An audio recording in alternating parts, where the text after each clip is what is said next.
Entonces, el día de ayer, ¿verdad? Nosotros hablamos un poquito sobre el movimiento circular uniforme, ¿verdad? Que las condiciones era de que el objeto o el cuerpo tenía que estar en una trayectoria circular y que su rapidez tiene que ser constante. Ojo, la rapidez es la magnitud de la velocidad, esa es constante, pero la velocidad como tal no necesariamente es constante porque la velocidad va cambiando de dirección, ¿verdad? Entonces, en estos casos, habíamos dicho que la aceleración que existía en una situación como esta era una aceleración que iba siempre perpendicular a la velocidad, como esta que yo tengo aquí dibujadita.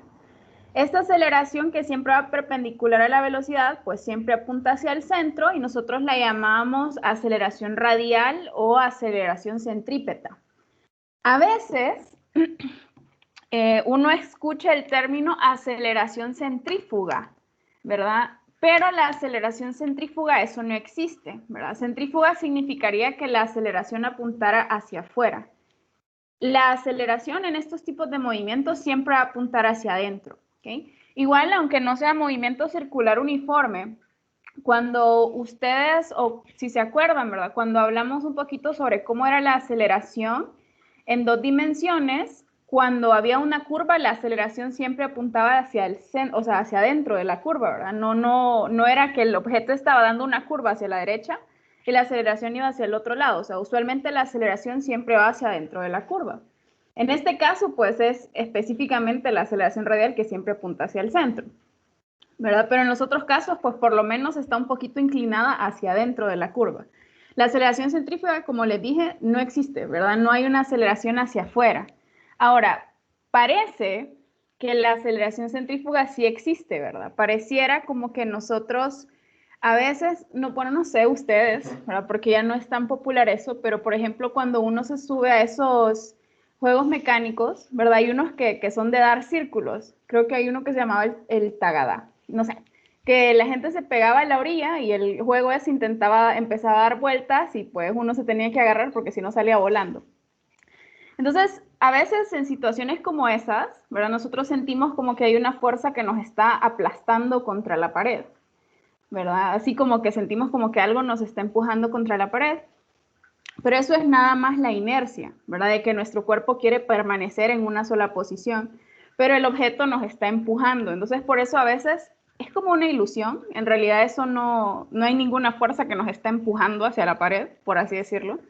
Pero solo es como una ilusión y por eso parece como que la aceleración centrífuga sí existe, pero en realidad no existe, ¿verdad? Solo existe la aceleración centrípeta, que es la que apunta hacia el centro. No hay una aceleración hacia afuera, ¿verdad? En estos casos. Entonces, eso lo quería aclarar porque sí es importante. El libro se toma un párrafo entero, ¿verdad? Para hablar sobre eso de la aceleración centrífuga, que sería interesante que lo leyeran porque puede ser que les hagan alguna pregunta teórica sobre eso, qué sé yo, ¿verdad? Entonces, simplemente recuérdenlo, que la aceleración centrífuga no existe, sino que es la centrípeta, la que apunta hacia adentro. Hacia afuera no hay aceleración. Ok, ahora sí. También habíamos dicho que la aceleración centrípeta o la aceleración radial pues era igual a la rapidez al cuadrado. Recordemos que en estos casos la rapidez es constante sobre el radio de la trayectoria circular que el objeto está pues haciendo. Y que esa aceleración radial también se puede escribir en términos del periodo, ¿verdad? Y el periodo era el tiempo que se tardaba ese objeto o ese cuerpo en dar una vuelta completa. Las dos, pues son lo mismo, solo que nosotros lo vamos a sustituir dependiendo de los datos que tengamos o de los datos que andamos buscando.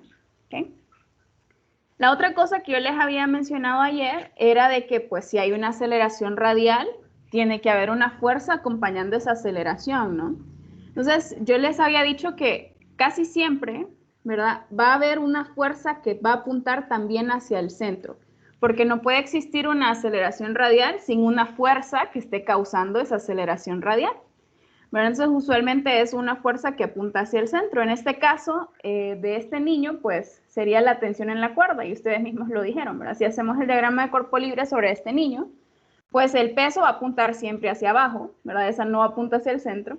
Y en este caso la fuerza que apunta de manera radial sería pues la tensión en la cuerda del columpio. Entonces habíamos dicho que nosotros perfectamente podemos utilizar las leyes de Newton, considerando que ahora la aceleración es radial, ¿verdad? Y pues quedaría la fuerza neta, o sea, la sumatoria de fuerzas, igual a la masa por la aceleración radial, y esta aceleración radial la podíamos sustituir por la rapidez al cuadrado sobre el radio o en términos del periodo. Y después resolver los ejercicios como siempre lo hemos resuelto en leyes de Newton. Entonces, ayer hicimos estos dos ejemplos, ¿verdad? Son dos ejemplos del libro. Este no lo terminamos, pero lo único que hacía falta era despejar para el periodo de esta ecuación, y eso ustedes perfectamente lo pueden hacer. Entonces, el día de hoy vamos a hacer 3 ejercicios más, ¿verdad? El último que vamos a hacer es un ejercicio de objetivos avanzados, así que es el más difícil de todos, digamos. Y vamos a empezar con este que es relativamente sencillo. Entonces, este dice, díganme. Disculpe, antes de que iniciemos, se ve que tengo una pregunta. Dígame. El viernes 2 yo voy a examen de programación de 12 a 1:30, entonces dijo que le avisáramos con tiempo porque también teníamos lo de física. ¿Usted tiene examen también ese mismo día de... Es que De no me acuerdo cuándo es. programación, sí, el viernes 2. Licenciada, yo también tengo examen este día. Ok. Si quiere, después al privado le puedo enviar la planificación de programación para que compruebe que es cierto que voy a examen el viernes 2. Ah, ok. Es para la prueba de control de lectura, ¿verdad? No es la prueba Sí, principal. Ah, sí, ok. correcto. Entonces, esa es más fácil. Solo me envían su forma 03, Ajá, ¿verdad? Y se los voy a habilitar a otra hora. Ahí nos ponemos de acuerdo. Entonces, las personas este, que tengan problemas porque tienen examen o qué sé yo, entonces me mandan su forma 03 y las pruebas, ¿verdad? De que de verdad tienen examen y se los voy a colocar a otra hora. En ese no hay ningún problema. estoy bien, Nick, gracias. Ok. Ok. No sé si creo que alguien más. Yo también tengo prueba. Entonces, Diana y todos los que tengan dificultad para hacer ese control de lectura, me envían su forma 03 y me dicen, tengo prueba ese día a esta hora, qué sé yo, ¿verdad? Para ponérselas a otra hora. ¿Okay? Ahí nos ponemos de acuerdo. Muy bien, no sé si alguien quiere hablar antes de que empiece a resolver los ejercicios. Perfecto. Entonces, en este caso vamos a resolver el ejercicio 542 del libro. Este dice, un carrito con masa de 0.800 kilogramos viaja con rapidez constante en el interior de una pista circular vertical de radio igual a 5 metros. Okay, entonces voy a ir copiando ya los datos. Entonces la masa de mi carrito es 0.800 kilogramos. Me dicen que va con rapidez constante, que el radio de la pista es 5 metros, ¿verdad? Y me dicen si la fuerza normal ejercida por la pista sobre el carrito cuando está en la parte superior, o sea, aquí en el punto B, es de 6 newton, entonces la normal en B es de 6 newton. ¿Cuál es la fuerza normal sobre el carrito cuando está en la parte inferior? Entonces andamos buscando la normal en A. Muy bien. Entonces nuestro carrito está en movimiento circular uniforme, ¿verdad? Está trazando una trayectoria circular y me dicen que va con rapidez constante, entonces es movimiento circular uniforme. Este carrito tiene una aceleración centrípeta, pues que siempre va hacia el centro. Entonces nos piden encontrar la normal cuando el carrito va pasando en la parte de abajo. La normal, o sea, la fuerza que hace pues la pista sobre el carrito, ¿verdad? Muy bien, entonces vamos a hacer nuestro diagrama de cuerpo libre sobre el carrito cuando está en la parte de abajo, para empezar a analizarlo. Lo voy a hacer aquí de un solo, porque no me cabe, no hay mucho espacio acá. Entonces, ¿alguien me puede decir qué fuerzas están actuando sobre nuestro carrito? Ahí, en el punto A, y en qué dirección van. Eso es importante, la dirección. La normal hacia arriba y el peso hacia abajo. Correctísimo. Ahora, entonces tenemos la normal en A, que en este caso apunta hacia arriba, y tenemos el peso del carrito que apunta hacia abajo. Muy bien. Ahora que ya tenemos nuestro diagrama de cuerpo libre, ¿verdad? Lo único que hay que enfatizar acá es que en este caso, en ese punto, la aceleración radial va hacia arriba, ¿verdad? Entonces, para que no se nos olvide. apunta hacia el centro, ¿verdad? Pero como estamos bien abajo, entonces es como que apunte hacia arriba. Vamos a hacer sumatoria de fuerzas en Y igual a masa por aceleración radial. En este caso, nuestra aceleración radial apunta hacia arriba, ¿verdad? Es vertical. Y aquí yo voy a hacer énfasis en algo. El libro hace algo que a mí no me gusta, ¿verdad? ¿Se acuerdan que yo les había dicho en los ejercicios anteriores que cuando la aceleración radial apuntara pues hacia el centro, el eje X, en este caso que era el eje X, iba a ser positivo hacia el centro del círculo? El libro dice pues que en las verticales sea diferente, que lo tratemos igual. Si la aceleración radial es hacia arriba, entonces que sea positivo. Y si la aceleración radial es hacia abajo, entonces que sea negativa. Ustedes pueden hacerlo de las dos maneras, ¿verdad? Pueden hacerlo normal, si la aceleración radial es hacia arriba positivo y si es hacia abajo es negativa. O simplemente pueden decir, si apunta hacia el centro va a ser positivo y todo lo que apunte hacia el centro va a ser positivo, ¿verdad? Al final la respuesta es la misma. Incluso en el punto B. Sí, y ya lo vamos a hacer en el punto B para que vean que al final hacerlo de las dos maneras es lo mismo, ¿ok? Entonces, ahorita en el punto A no se nota mucho, ¿verdad? Pero cuando lo hagamos en el punto B ya van a ver que no importa de qué forma lo quieran resolver, ¿verdad? Siempre les va a dar, siempre y cuando ustedes sean consistentes, ¿verdad? Lo especifico porque el libro resuelve un ejemplo que yo siento que es inconsistente con lo que había dicho antes, pero al final se llega a la misma respuesta, o sea, al final no importa. Entonces, enfoquémonos ahorita en el punto A, ¿verdad? Y ya va a llegar el punto B para que hablemos un poquito más de eso. Entonces, en el punto A tenemos la normal, que apunta hacia arriba, ¿verdad? La vamos a dejar positiva, que apunta hacia el centro del círculo, menos el peso, que apunta hacia abajo, que apunta hacia afuera del círculo. Eso es igual a la masa por la aceleración radial, ¿verdad? Y nos queda esta expresión. A esta ecuación nosotros le vamos a llamar la ecuación número 1. Ahora, si se fijan, aquí tenemos una situación, ¿verdad? Andamos buscando la normal en el punto A, conocemos el peso, ¿verdad? Porque conocemos la masa, pero no conocemos la aceleración radial. Entonces tenemos que encontrar la aceleración radial antes de poder resolver de esta ecuación. Para encontrar la aceleración radial, vamos a analizar nuestro carrito cuando va en el punto B, porque ahí en el punto B nos dan información, ¿ok? Nos dicen que ahí la normal es 6 newton. Muy bien. ¿Alguien me puede decir qué fuerzas y en qué dirección están actuando sobre el carrito cuando va pasando por el punto B? Para hacer el diagrama. La normal hacia abajo y el peso hacia arriba. Yo lo pensaría así. La normal hacia abajo, muy bien, esa sería la normal en B, pero el peso iría hacia arriba. El peso hacia abajo siempre. El peso siempre hacia abajo, ¿verdad? No se les olvide, el peso siempre, siempre, siempre hacia abajo. Nunca hacia arriba, siempre hacia abajo, no importa la posición en la que se encuentre su carro, está patas arriba, está de lado, no importa, siempre hacia abajo. Muy bien, esas son las únicas dos fuerzas que están actuando. Entonces podemos venir nosotros y decir, ok, sumatoria de fuerzas en Y igual a la masa por la aceleración en Y. En ese punto, la aceleración radial es hacia abajo, ¿verdad? Porque siempre apunta hacia el centro. Entonces ahí tendríamos aceleración radial. Entonces el libro dice, como apunta hacia abajo, pongámosla negativa y todo lo que vaya hacia abajo va a ser negativo y todo lo que vaya hacia arriba va a ser positivo. Ustedes lo pueden hacer así, ¿verdad?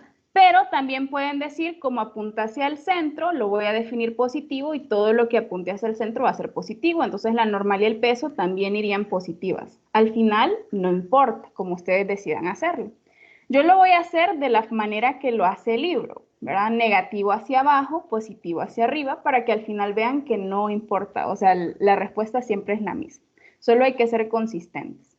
Entonces yo voy a decir, todo lo que vaya hacia abajo, ¿verdad? Va a ser negativo. Todo lo que vaya hacia arriba va a ser positivo, incluyendo la aceleración, ¿verdad? Porque en este punto la aceleración es hacia abajo, por eso la voy a poner negativa. ¿Okay? Muy bien, entonces tenemos la normal en B que apunta hacia abajo, así que tiene que ser negativa. Menos el peso, que también apunta hacia abajo, por eso lo estoy restando. Y eso tiene que ser igual a menos la masa por la aceleración radial. Y si se fijan, todos estos términos tienen valores negativos. O sea que todos estos negativos se me cancelan, ¿verdad? Yo puedo sacar negativo de factor común del lado izquierdo y que se me cancele con el negativo del otro lado. Y al final me va a quedar que la normal más el peso es igual a la masa por la aceleración radial.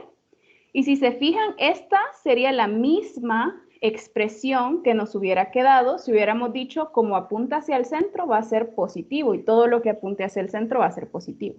Pero al final llegamos a la misma expresión. Si hubiéramos tomado positivo hacia el centro, la normal hubiera sido positiva, el peso hubiera sido positivo y la aceleración radial también, y al final hubiera llegado a esta misma.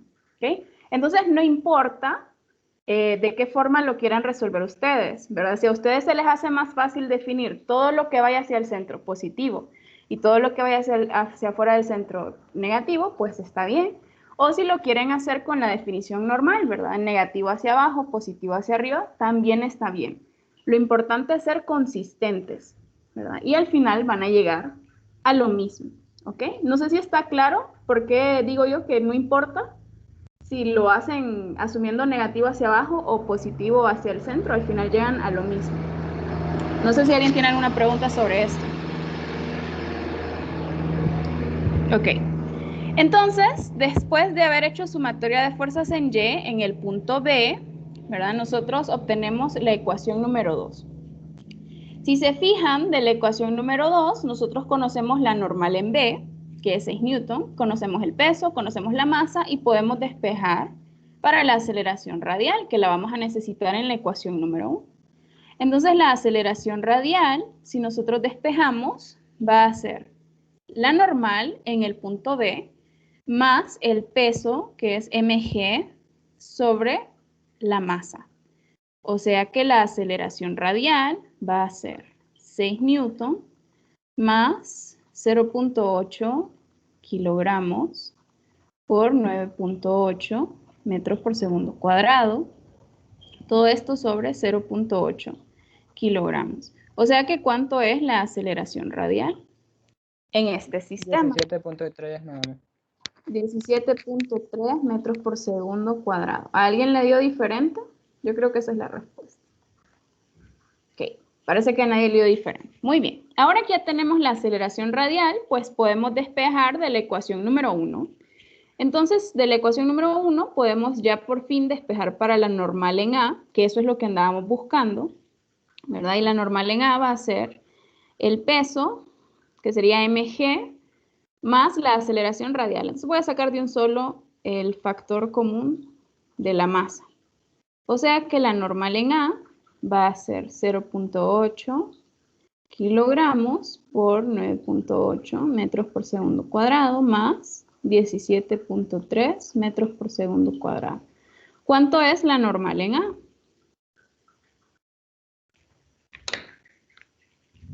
0.8 por 9.8 más 17. A mí me da 21.68. 21.68. Muy bien, a mí también me da eso. 21.7, digamos, Newton. Y ya encontramos la normal en A.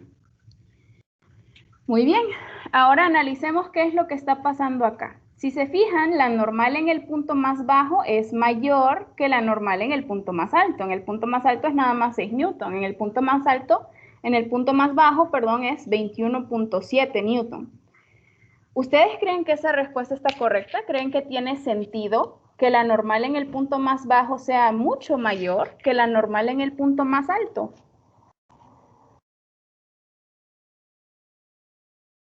¿Por qué creen que la normal en el punto más bajo salió mucho mayor que la normal en el punto más alto?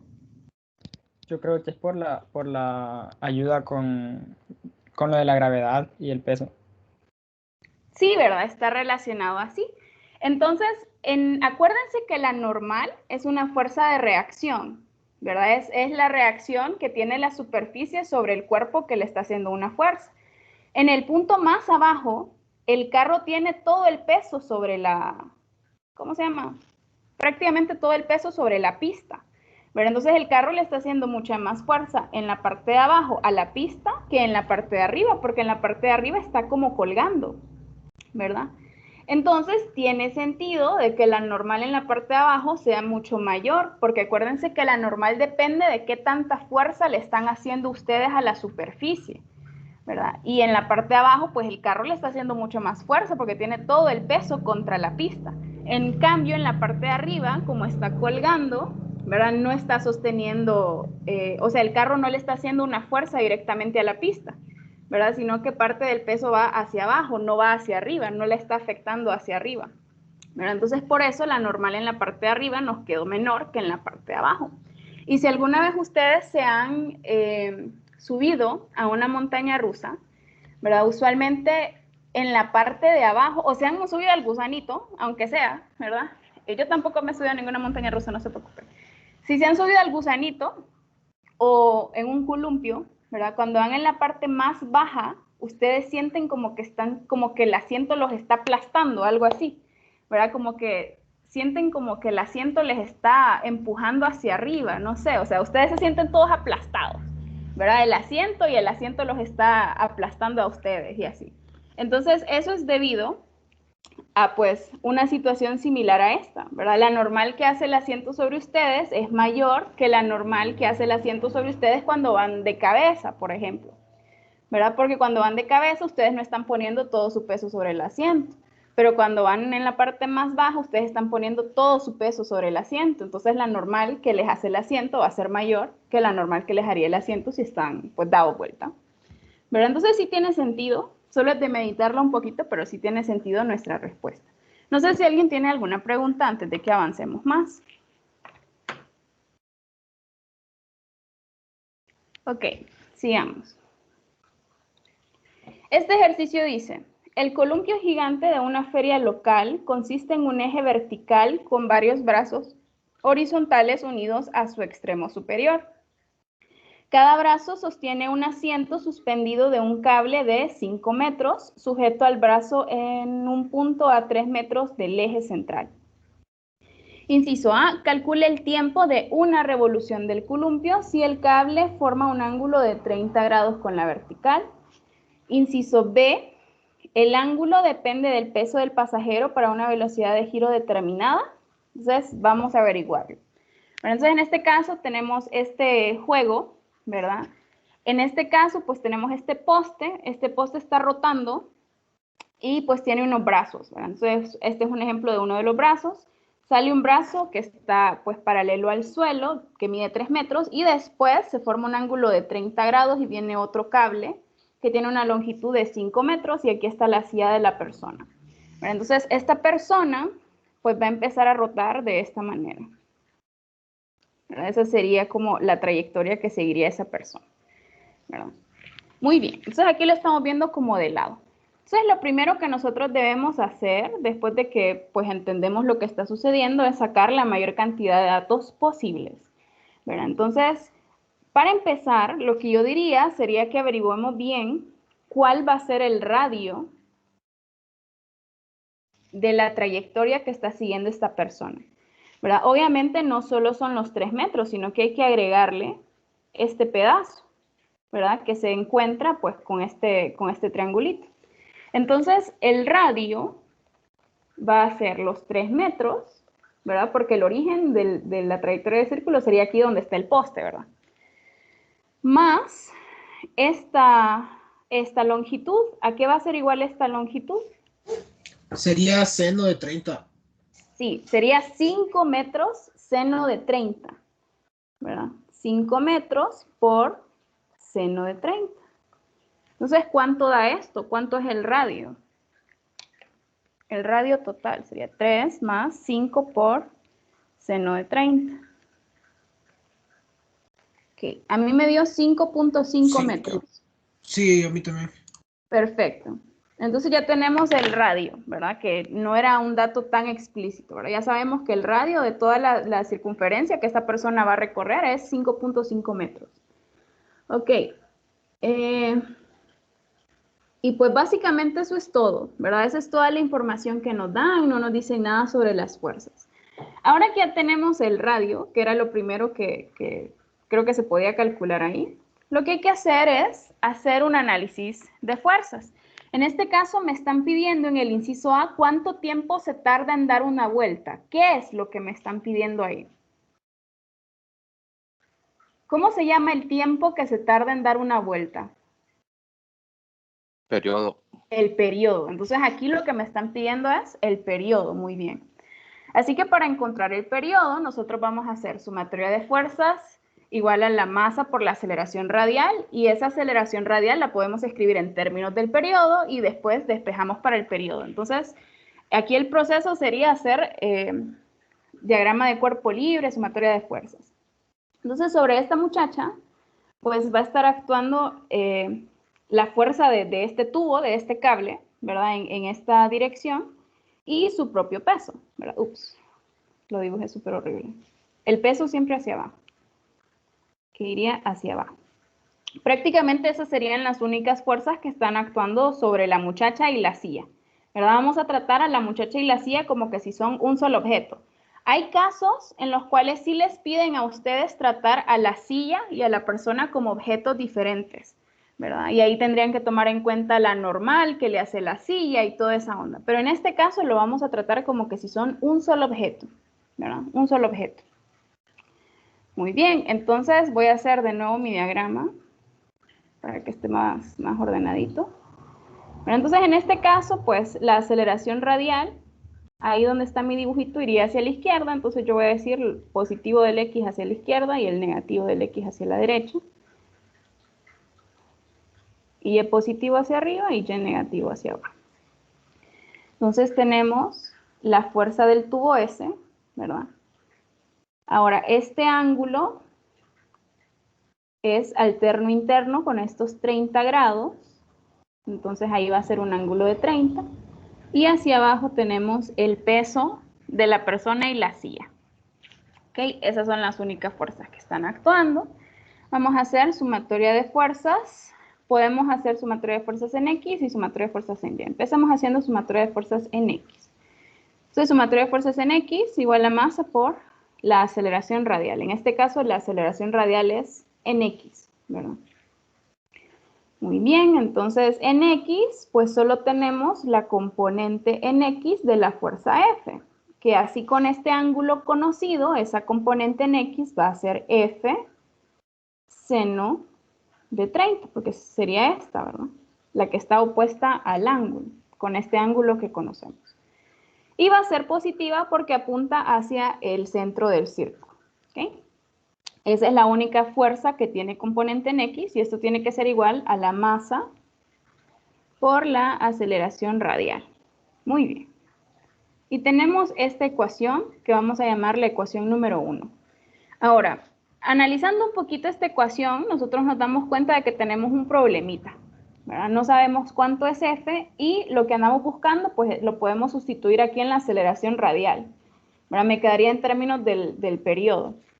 Pero no sabemos cuánto es F, o sea, tenemos dos incógnitas y solo una ecuación. Entonces el sistema todavía no se puede resolver, tenemos que analizar un poquito más, ¿verdad? Entonces para encontrar la siguiente ecuación, podemos hacer sumatoria de fuerzas en Y.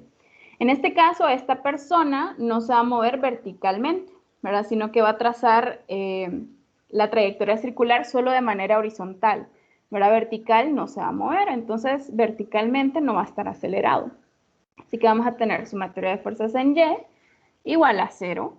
Entonces tenemos la componente de la fuerza F en Y, que va a ser F coseno de 30, en este caso, ¿verdad? Porque sería esta la componente, menos el peso, que es mg, igual a 0.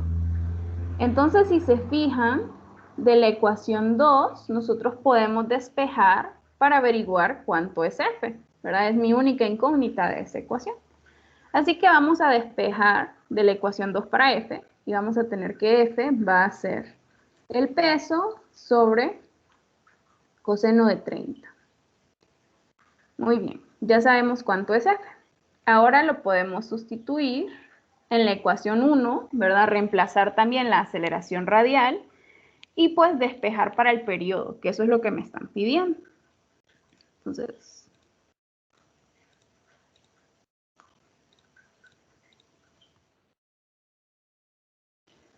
entonces era F seno de 30 igual a, la voy a volver a escribir.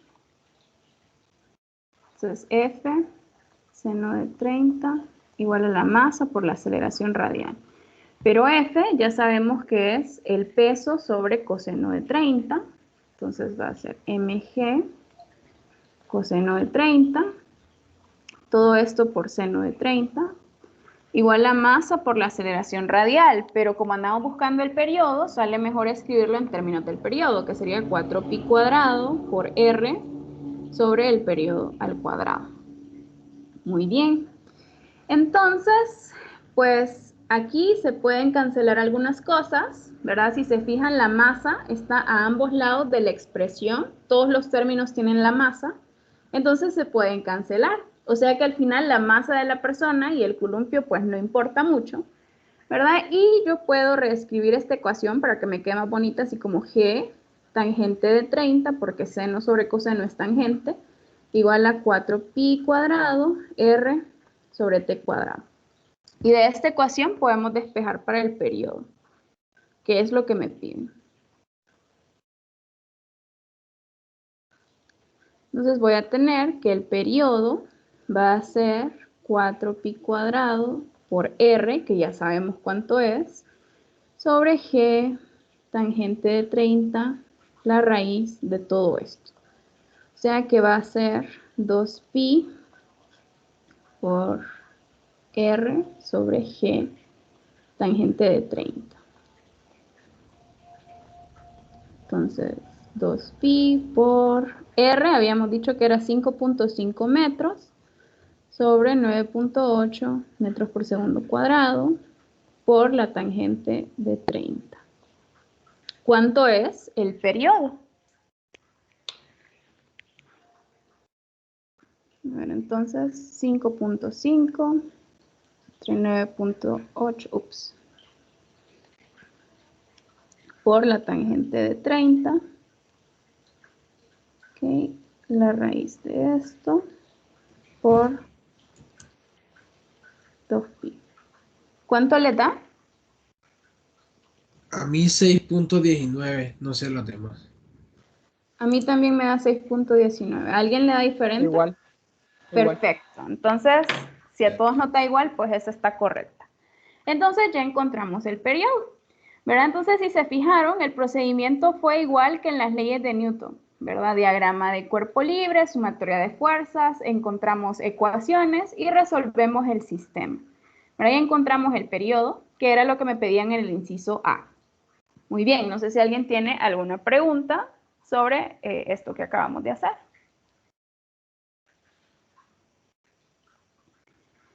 Muy bien. Ahora en el inciso B me dicen, el ángulo depende del peso del pasajero para una velocidad de giro determinada. ¿Qué creen ustedes? ¿Creen que este ángulo depende del peso del pasajero o no? De todo Yo lo creo que que sí. hicimos. ¿Ustedes creen que sí? Ok. Si se acuerdan, ¿verdad? Cuando nosotros hacemos las leyes de Newton, lo que nosotros hacemos es crear un modelo matemático para explicar ese fenómeno, ¿verdad? En este caso, para explicar este movimiento de este jueguito. Y nosotros, ¿verdad? Lo que hacemos es llegar a tener ecuaciones. Con nuestras ecuaciones, nosotros llegamos a esta última ecuación, ¿verdad? Que era la ecuación que utilizamos para el periodo.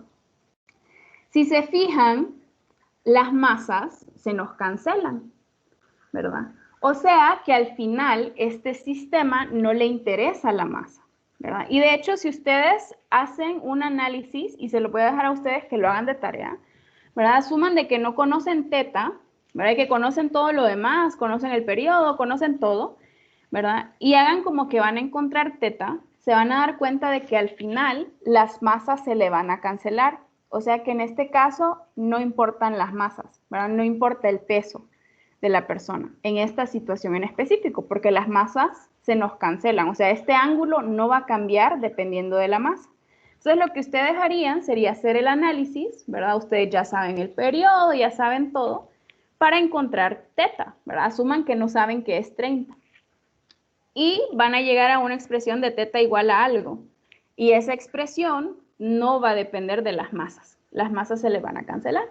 Entonces ustedes pueden decir, ok, teta no depende de las masas, o sea que no depende del peso.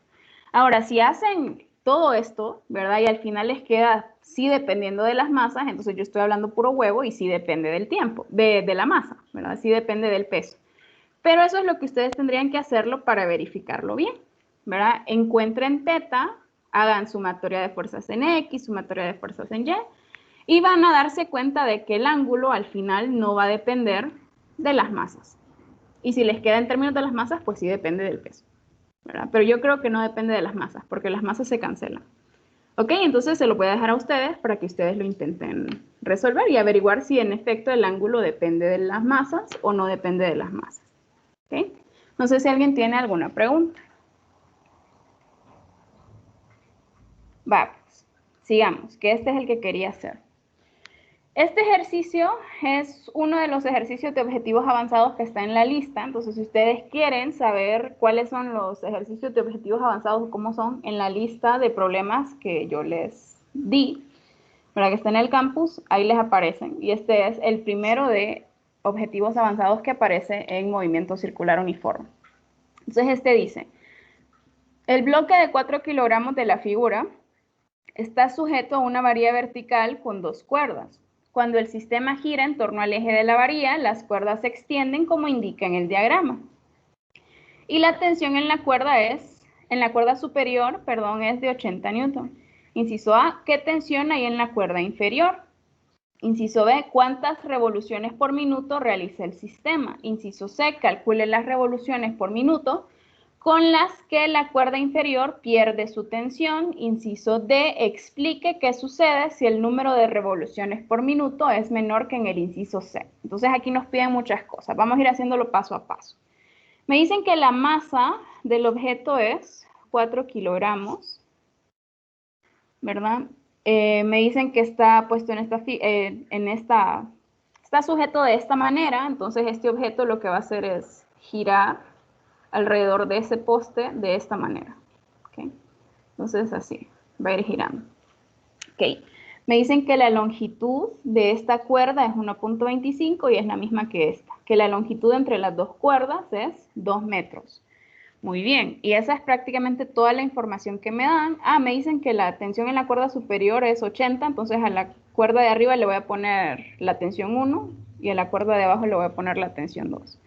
Entonces, sabemos que la tensión en la cuerda 1 es 80 newton. La tensión en la cuerda 2 no sabemos cuánto es. Muy bien, eso es lo que andamos buscando primero. Muy bien, esos son los datos que me da el enunciado.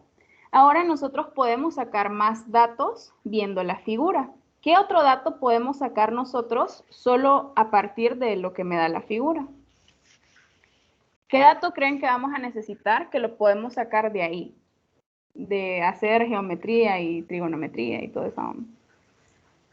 Que el radio es 1. El radio, ¿verdad? En este caso el radio no es 1, ¿verdad? No sabemos cuánto es el radio. El radio es la distancia desde el poste hasta donde está el objeto.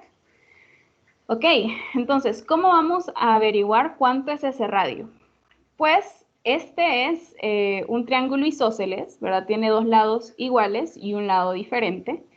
Entonces, la mitad, o sea, este triángulo lo podemos separar en 2 pedazos, ¿verdad? Así.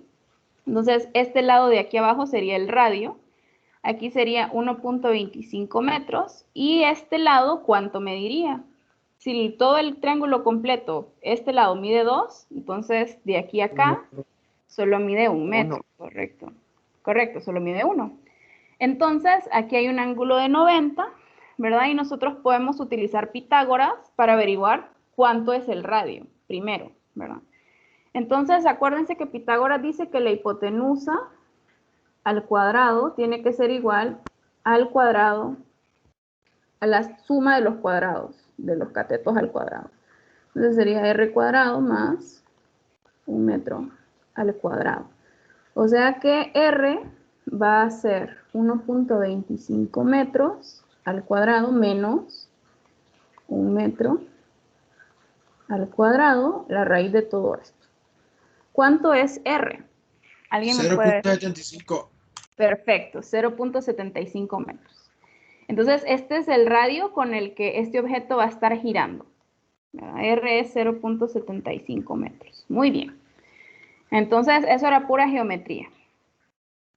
Ahí encontramos cuánto es el radio. Ahora sí ya podemos hacer el análisis.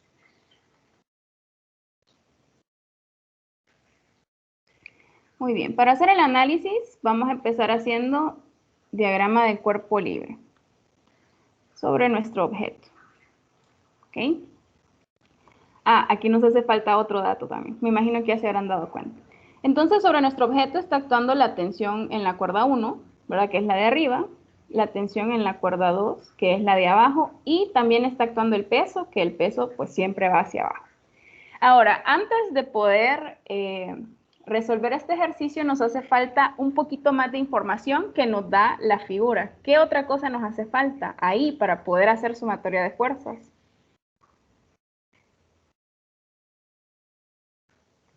¿Cómo voy a encontrar yo la componente en X y en Y de cada una de estas tensiones? ¿Qué me hace falta? El ángulo. El ángulo, ¿verdad? Entonces necesitamos el ángulo, así que eso nos hizo falta encontrar. Se puede volver a hacer mi triangulito. Entonces, este lado ya sabemos que mide 0.75 metros, este lado mide 1 metro. Podemos encontrar este ángulo, ¿verdad? Que sería este mismo de abajo porque son triángulos congruentes. Y este lado mide 1.25 metros. ¿Cómo podemos encontrar ese ángulo? Pues podemos usar cualquiera de las identidades trigonométricas. En este caso, pues yo recomendaría utilizar el seno, porque el seno me relaciona el lado opuesto sobre la hipotenusa y no estaríamos utilizando este dato que acabamos de calcular, que no estamos seguros si está correcto. Pero si está correcto, pues lo podemos utilizar también. Solo que por si no estamos seguros, mejor utilizar lo que nos dan. Entonces yo sé que el seno del ángulo va a ser el lado opuesto, que es 1 metro, sobre la hipotenusa de ese triángulo, que es 1.25 metros. O sea que este ángulo va a ser el seno inverso de 1 metro sobre 1.25 metros. ¿Cuánto es el ángulo teta? A mí me dio 53. 53.1, ¿verdad? Ajá. 53.1. Perfecto. Perfecto. Entonces ya tenemos el ángulo, ¿verdad? Y como son ángulos congruentes, pues los dos tienen ese mismo ángulo, solo que el de abajo pues está medido hacia abajo y el de arriba está medido hacia arriba. Pero es el mismo ángulo. Muy bien. Ahora sí ya podemos hacer la sumatoria de fuerzas, ¿no? Entonces empecemos haciendo sumatoria de fuerzas en X. En este caso la aceleración radial apunta hacia el centro, o sea, apunta hacia el poste. Entonces vamos a tener sumatoria de fuerzas en X igual a masa por aceleración radial. Muy bien, entonces aquí la tensión 1 tiene componente en X y la tensión 2 también tiene componente en X. Esas dos componentes ambas apuntan hacia el centro, ¿verdad? Entonces ambas van a ser positivas. ¿Alguien me puede decir cuál es la componente en X de la tensión 1 ahora que ya conocemos este ángulo? 1.25 por coseno de 53.1. Sí, exacto, ¿verdad? Entonces sería la magnitud de la tensión 1 coseno de teta, más la componente en X de la tensión 2, ¿verdad? Que sería, pues, esta que estoy aquí señalando con el mouse, que sería tensión 2, también coseno de teta, igual a masa por aceleración radial. Muy bien, entonces nos queda esta ecuación, ¿verdad? Cuando ya sustituimos las fuerzas en la sumatoria de fuerzas en X, que vamos a llamar la ecuación número 1. Ahora hay que preguntarnos si con esa ecuación número 1 pues tenemos suficiente información para despejar para lo que nos piden. En este caso andamos buscando la tensión 2, ese es el primer inciso, ¿verdad? La tensión 1 la conocemos, el ángulo lo conocemos, la masa la conocemos, pero no conocemos la aceleración radial, ¿verdad? Entonces tenemos que... Ya conocemos R y T. No conocemos el periodo. ¿En qué lugar dicen el periodo? Es cierto, es cierto, es cierto. Es cierto. Ajá, entonces nos hace falta información, ¿va? Cheque. Entonces, para encontrar esa información que nos hace falta, sumatoria de fuerzas en Y. En este caso, el objeto no va a estar acelerado verticalmente, sino que se está moviendo, digamos, solo de manera horizontal. Entonces va a ser igual a 0. Entonces, de nuevo hay que ver cuál es la componente en Y de la tensión 1. Entonces, sería esta, ¿verdad? Sería tensión 1, seno del ángulo, positiva, porque esa componente de la tensión 1 va hacia arriba, menos la componente de la tensión 2, esta sí me apunta hacia abajo, ¿verdad? Entonces va a ser tensión 2, seno de teta, menos el peso, pues que siempre va hacia abajo, igual a 0. Muy bien, entonces nos queda la ecuación número 2. Ok, de la ecuación número 2, nosotros conocemos la tensión 1, conocemos el ángulo, conocemos el peso porque nos dan la masa, entonces nuestra única incógnita sería la tensión 2. Así que podemos despejar de un solo para la tensión 2. Entonces la ecuación 2 me sirve perfectita para encontrar la tensión 2. Se puede despejar para la tensión 2, voy a tener que la tensión 2, seno del ángulo, es igual a la tensión 1, seno de teta, menos el peso.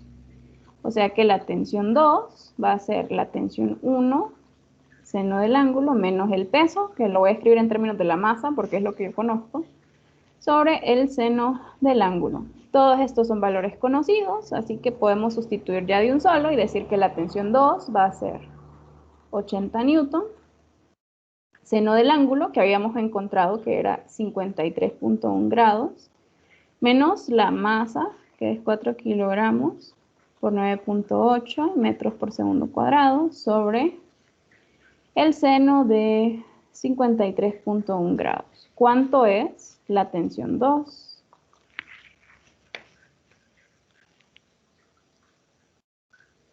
Entonces sería 80 por seno de 53.1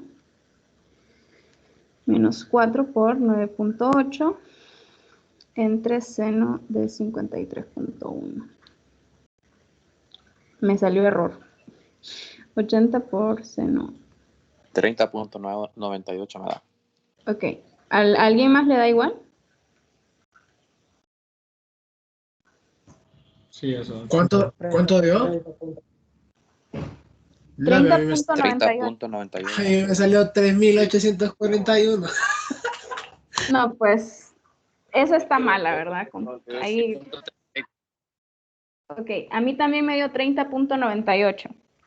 Entonces creo que esa es la respuesta. A los que le dio diferente, en especial al compañero que le dio 3.000, ¿verdad? Probablemente cometieron algún error en la cálculo, ¿verdad? Entonces si gustan pueden hacer las cosas por pedazos, ¿verdad? Primero hacen lo del numerador, después lo dividen para ver si ya les sale mejor. Es que hay unas cálculos que son como bien arcaicas, que es bien fácil cometer errores. Ok, entonces ya encontramos la tensión número 2. ¿Verdad? Solo necesitamos utilizar la ecuación 2 que salió nada más de hacer sumatoria de fuerzas en Y. Perfecto, ya hicimos el inciso A. Después, en el inciso B, nos dicen cuántas revoluciones por minuto realiza el sistema. Probablemente no nos va a dar tiempo, pero dejémoslo avanzado para que lo terminen ustedes. Si me dicen cuántas revoluciones por minuto realiza el sistema, ¿qué cosa creen que es la que me están pidiendo? ¿Cuántas vueltas da por minuto? ¿Cuántas vueltas da por minuto, verdad? ¿Y qué cantidad física me sirve a mí para encontrar las revoluciones? ¿Qué cantidad física creen que me serviría a mí encontrar? Porque para algo tengo que despejar yo, ¿verdad? Entonces, ¿qué cosa creen que sería bueno encontrar para averiguar cuántas revoluciones por minuto realiza el sistema? El periodo. Podría ser el periodo o podría ser la rapidez. Entonces, en este caso, creo yo que es más sencillo encontrar la rapidez, ¿verdad? ¿Cómo vamos a encontrar la rapidez? Pues con la ecuación número 2, ¿verdad? Nosotros ya sabemos cuánto es la tensión 2, que es 30.98, todo esto lo conocemos. Con la ecuación 1, perdón, podemos sustituir la aceleración radial en términos de la rapidez y despejar para la rapidez y después simplemente hacer una conversión bien sencillita, que se la voy a enseñar ahorita, para encontrar las revoluciones por minuto. Entonces teníamos T1 coseno del ángulo más T2 coseno del ángulo igual a masa por aceleración radial. Pero esta aceleración radial yo la puedo escribir en términos de la rapidez. Entonces la rapidez al cuadrado sobre R, ¿verdad? Entonces de esta yo puedo despejar para la rapidez. Se puede despejar para la rapidez, ¿verdad? Y me va a quedar R sobre M T1 coseno del ángulo más T2 coseno del ángulo. la raíz de todo esto. Ahora venimos nosotros y ponemos todo esto en la cálculo, que sería 5, ¿cuánto era el radio? 0.75, perdón. 0.75 sobre la masa, que son 4 kilogramos, por la tensión 1, que son 80 newton, coseno de 53.1. Pueden ir haciendo este cálculo para que me den el resultado, porfa. La tensión 2 es 30.98 newton, coseno de 53.1. Para encontrar cuál es la rapidez con la que está girando mi objeto. ¿Verdad? Aquí lo único que hice fue reemplazar la ecuación 2 por la aceleración radial, ¿verdad? Y despejar para la rapidez. Entonces, si alguien tiene la respuesta de eso, me la da, porfa, para no perder tiempo.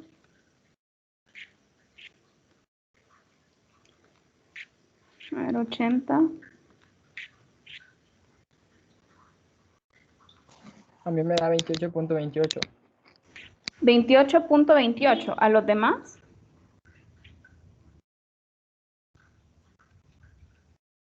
A mí me da 30.03.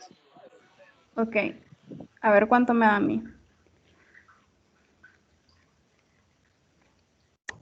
3.53 me dio a mí. A mí me A da mí 3.53, ¿verdad? Y yo creo que esa es la respuesta que tiene más sentido, ¿verdad? 30 metros por segundo significaría que se mueve 30 metros cada segundo. Eso es demasiado para un sistema como este. Muy bien, ahora que nosotros ya sabemos cuál es la rapidez, ¿verdad? Nosotros tenemos que convertirlo, digamos, en vez de tener la rapidez en metros por segundo, que nos la dé en revoluciones por minuto. Entonces, para encontrar las revoluciones por minuto, lo único que debemos hacer es transformar esta velocidad, o esta rapidez, mejor dicho, a revoluciones por minuto, ¿verdad? Entonces, yo tengo aquí mi rapidez. Una revolución para este círculo va a ser 2pi por el radio. En este caso, el radio es 0.75 metros. Y este va a ser mi factor de conversión para convertir estos metros a revoluciones. Y para que me queden por minutos, tengo que pasar estos segundos a minutos. Entonces va a ser 60 segundos sobre un minuto.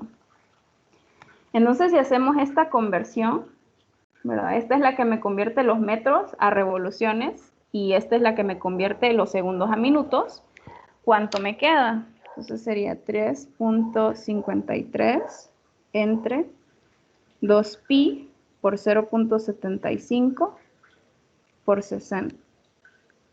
Entonces, a mí me quedó que esa rapidez es lo mismo que 44.94 revoluciones por minuto, o 44.9 RPM. ¿Okay? Entonces da 44.94 revoluciones cada minuto, ¿verdad? Entonces lo que hicimos fue encontrar la rapidez y a partir de la rapidez nosotros podemos usar una regla de 3 para cambiarlo, ¿verdad? En vez de que sea metros por segundo, que nos dé revoluciones por minuto. Y siempre lo van a hacer de esta manera, ¿verdad? Si les piden averiguar cuántas revoluciones da por minuto, entonces pueden encontrar la rapidez, ¿verdad? Y hacer esta conversión, una revolución sobre 2pi por el radio, que depende del sistema que ustedes están analizando, y después convertir esos segundos a minutos. Si no convierten los segundos a minutos, pues les va a quedar RPS, ¿verdad? Revoluciones por segundo, pero aquí nos estaban pidiendo revoluciones por minuto. Y así es como se cambia de metros por segundo a revoluciones por minuto. Ok, no sé si alguien tiene alguna pregunta.